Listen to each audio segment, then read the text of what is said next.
ज्ञानोदय बहुउद्देशीय संस्था संचलित संजीवनी प्रज्ञाशोध परीक्षा इयत्ता 3 दिनांक 23 फेब्रुवारी 2025 रोजी झालेल्या पेपरचे आज आपण अचूक उत्तरसूची पाहणार आहोत।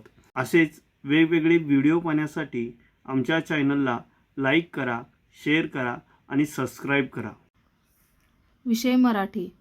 प्रश्न 1 व 2 साठी सूचना। खालील उतारा काळजीपूर्वक वाचा व त्याखालील दिलेल्या प्रत्येक प्रश्नासाठी उत्तराचे 4 पर्याय दिले आहेत। योग्य पर्यायाची निवड करून त्या पर्याय क्रमांकाचे वर्तुळ रंगवा। प्रश्न पहिला, कावळ्याबरोबर आकाशात कोण उडाले? पर्याय 1 चिमणी, पर्याय 2 पोपट, पर्याय 3 हंस, पर्याय 4 गरुड। तर या उताराचे वाचन केले असता आपल्याला असे दिसून येते की कावळ्याबरोबर आकाशात हंस उडाले, त्यामुळे उत्तर येणार पर्याय क्रमांक 3। प्रश्न क्रमांक 2, कावळ्याने हंसाला कोणते आव्हान दिले? पर्याय 1 समुद्राच्या मध्यभागी असलेल्या एका बेटापर्यंत उडण्याचे, पर्याय 2 समुद्राच्या दुसऱ्या काठापर्यंत जाण्याचे, पर्याय 3 हवेत गिरट्या घालण्याचे, पर्याय 4 पाण्यातून दूध वेगळे करण्याचे। तर इथे पर्याय आपण उताराचे वाचन केले असता आपल्याला असे दिसून येईल की कावळ्याने हंसाला आपल्याबरोबर समुद्राच्या मध्यभागी असलेल्या एका बेटापर्यंत उडण्याचे आव्हान दिले। तर याचा अचूक उत्तर येणार पर्याय क्रमांक 1। प्रश्न क्रमांक 3, खालील वाक्यात जे विरामचिन्ह देणे आवश्यक आहे ते कोणते? शाब्बास अशीच प्रगती दाखव। तर येथे शाब्बास या शब्दानंतर उद्गारवाचक चिन्ह देणे आवश्यक आहे। पर्याय पाहूया। पर्याय 1 उद्गारवाचक चिन्ह, पर्याय 2 प्रश्नचिन्ह, पर्याय 3 स्वल्पविराम, पर्याय 4 अर्धविराम। तर उत्तर येणार पर्याय क्रमांक 1 उद्गारवाचक चिन्ह। प्रश्न 4, चुकीचा पर्याय निवडा। पर्याय 1 प्रसन्न उत्साही ही जोडी योग्य आहे। पर्याय 2 श्रम कष्ट ही पण जोडी योग्य आहे। पर्याय 3 निशा मुलगी, निशा म्हणजेच रात्र, म्हणजे निशा मुलगी ही जोडी चुकीची आहे। पर्याय 4 जंगल अरण्य ही पण जोडी योग्य आहे, त्यामुळे चुकीचा पर्याय येणार पर्याय क्रमांक 3। प्रश्न 5, सोबतच्या चित्रासंबंधी आलेल्या म्हणीचा अर्थ असलेला पर्याय ओळखा। तर इथे आपल्याला चित्रामध्ये आंधळा दळतो कुत्रे पीठ खातो हे म्हण दिसून येते। तर पर्याय पाहूया।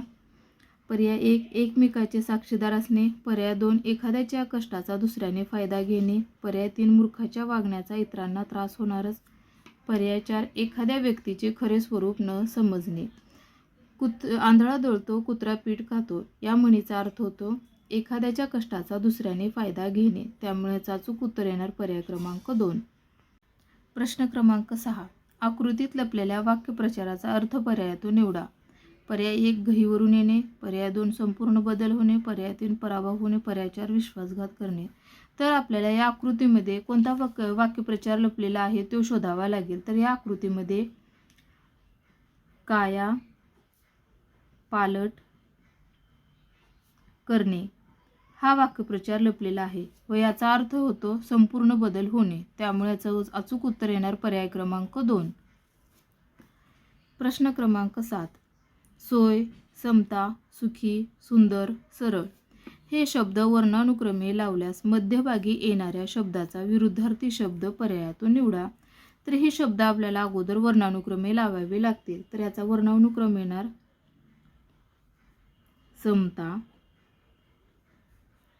सरळ सुखी सुंदर सोय। तर मध्यभागी येणारा शब्द कोणता आहे? सुखी। सुखी या शब्दाचा विरुद्धार्थी शब्द येणार दुःखी। तर पर्याय पाहूया। पर्याय 1 विषमता, पर्याय 2 दुःखी, पर्याय 3 कुरूप, पर्याय 4 वाकडा।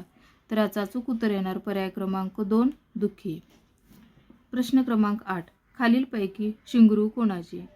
पर्याय 1 गाढव, पर्याय 2 घोडा, पर्याय 3 घोडा व गाढव, पर्याय 4 हरिण। तर याचा अचूक उत्तर येणार पर्याय क्रमांक 3 घोडा व गाढव। प्रश्न क्रमांक 9, उतरंड कशाची?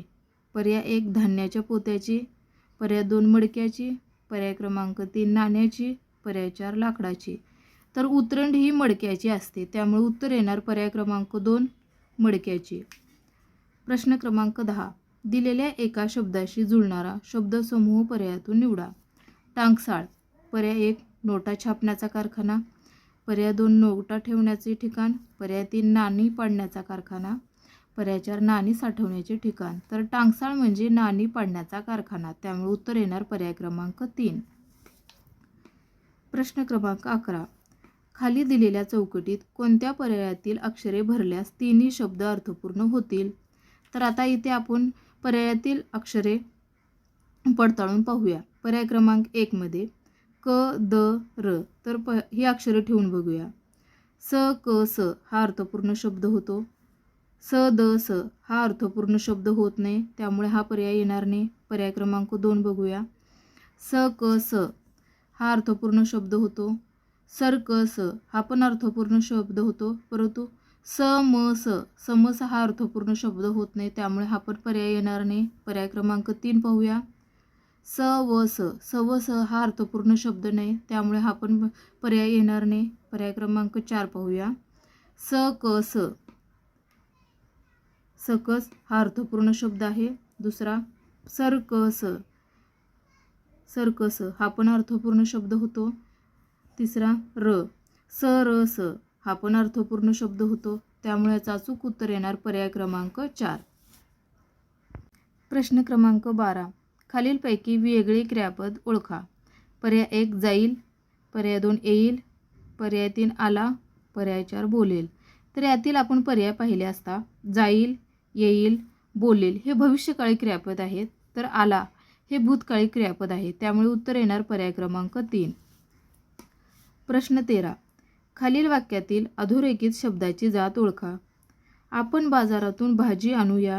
तर येथे आपण या शब्दाला अधोरेखित केलेले आहे, तर या शब्दाची जात विचारलेली आहे. पर्याय पाहूया. नाम, सर्वनाम, विशेषण, क्रियापद.